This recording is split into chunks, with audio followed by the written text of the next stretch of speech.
Hey, do you want to get good at Critical Legends? Well, in today's video, I'm going to teach you exactly how to do early game, because honestly, this game is so confusing. Okay, now first off, there's a couple things. Chests. These are just laying around the map. Look, mining pickaxe. Press P, this is your inventory. Go through your materials, your actives, which is stuff you use in battles, and then passives, like the mining pickaxe. 1% gold from enemies per level. Absolutely terrible. And basically we have to go over to the arsenal in order to properly equip it. And then boom, it's in my passive slot. So first of all, directly over here, absolutely booking it.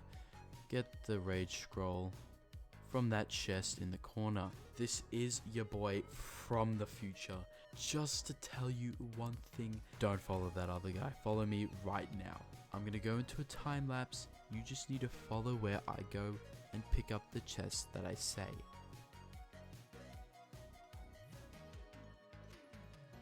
Over by the queen bee. There's a chest right here that gives you the queen's soul. This is a very useful passive because it gives you a lot of damage. I really wish that I picked it up earlier, so you guys need to pick it up now. And then also over here in this chest is Barrage. This is an active and is an ability that you can use in the game for 50 mana, and it will throw a volley of punches, and it does a lot of damage, so please get that.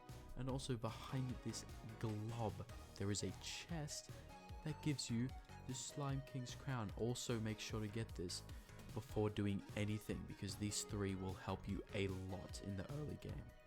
And then we just want to go through these woods. You just keep on going directly through here. Also guys, this is incredibly lucky. We got a black market. It's unfortunate that I can't use this, but if you ever find this, buy this stuff. Like this, 50,000 gold right here. You should buy this, but you start off with 0 gold. Unfortunate. Anyways, you want to hop onto this boat. Do not fall in the water, you will die. Get in the boat, boom, easy. Jump over here, and then you just want to go to this spawn point guy over here. He's the guy with the exclamation mark above his head, right over here. And you just want to speak to him. Next, you want to go to the boat without the floor, which is pretty obscure. But yeah, we go over to the boat without the floor, and then we want to go this way.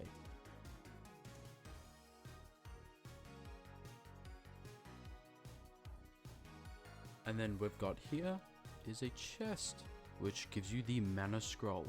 This is going to be very useful a little bit later. And then all the way over here, we have the hearty fruit. Basically, what both of these do, mana scroll will regenerate 1% of your mana every second. Basically, mana doesn't regenerate in this game, so this is very good. And then the heart fruit is also very good because it gives you lots of health, which for early game is very useful. And it also gives you a lot of mana. Anyways, now you can just reset the character so that you can spawn back at the punky sky. So to regenerate in this game, you need to go to the campfire. Anyways, now we want to go back here, jump down here, and then we want to go and fight this guy. I'm not sure how difficult he will be. He does have 6,000 health, so if you guys are mildly good at the game, you'll be able to kill him. Okay, now that we have finally killed the guy, you should have a lot of money. Now you can just reset your character. We want to go back to this shop all the way over here. Preferably would want the cursed power orb, which we can actually afford after one kill, which is very nice. And then basically we can go to the arsenal and remove the mana scroll, as we won't need it for now. Cursed power orb increases your walk speed by a lot and your jump power by a lot, so you will be very fast now. Now you have 54 skill points just from killing that one guy. You can put all of those just back into your damage. I'm sorry if your first kill took a while. Trust me, your second kill will be significantly faster with the amount of health you've just gained and the extra movement speed that you get from the cursed power orb And then boom guys, we are level 100. I'm not sure how long that took. May have been about 20 minutes, but it is truly that easy. And now we can go to the next area, which is quite conveniently just over here. Go into these woods, straight to the left, and jump down here into the void. Set your spawn on point. You can set your spawn point here. I'm not going to, I'm gonna just heal up. But there is one item that we want from this area that is going to be extremely crucial in dealing damage for early game. So equip some potions, and now the item is going to be down there. I don't trust myself, so I'm going to literally use all of these. Should have more than enough to get to this chest. When we open it, we get the Soul Drain book. And I recommend you set your spawn because now we have to reset. Now that we are back in the void, there are a couple things we want to do now. Seeing that we have 200 skill points, first of all, remove all of them. I recommend you put at least 50 into health. This will increase your health a lot. And now 150, we can go 75 into magic and mana. New ability that we got, Soul Drain. Drains the soul of your enemy and heal yourself, but it will cost all of your mana. Now we can go to passive.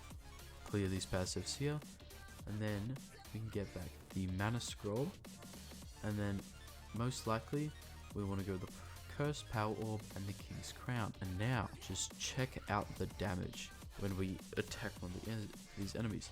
So basically, to use the ability, you want to just press 1 on your keyboard. It's very simple.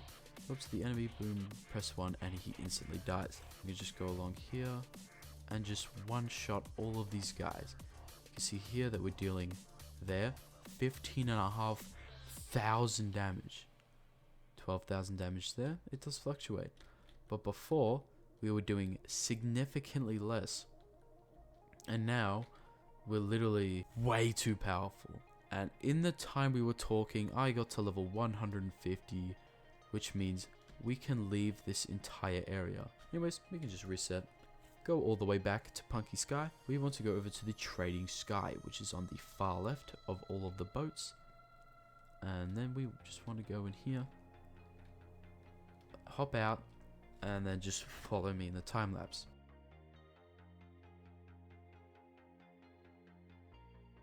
And yes, don't worry if you can't make it to the island in the middle. You can just buy a couple moon potions and speed potions if you just can't make it. Anyways, we have the champion. This guy will be tier 11.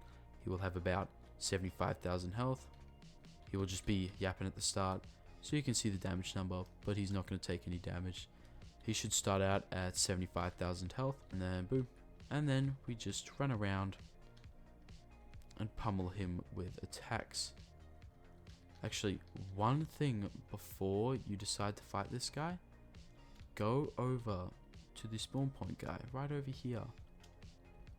So you can set your spawn point just in case if you die. Now, we basically kill this guy until we are level 400, and we can do whatever we want. So guys, it didn't take that long with the champion to get to the max level, which is 400. Now I recommend you put my stat points just like mine. 200 into health, 300 into magic, and 300 into mana. You want to put 200 into health because 5,000 health will generally help you through anything.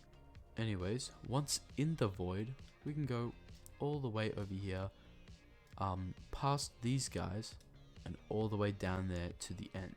And once at the end, there will be this big eyeball boss where you can just put your auto clicker on again, get his attention, and then start grinding him again.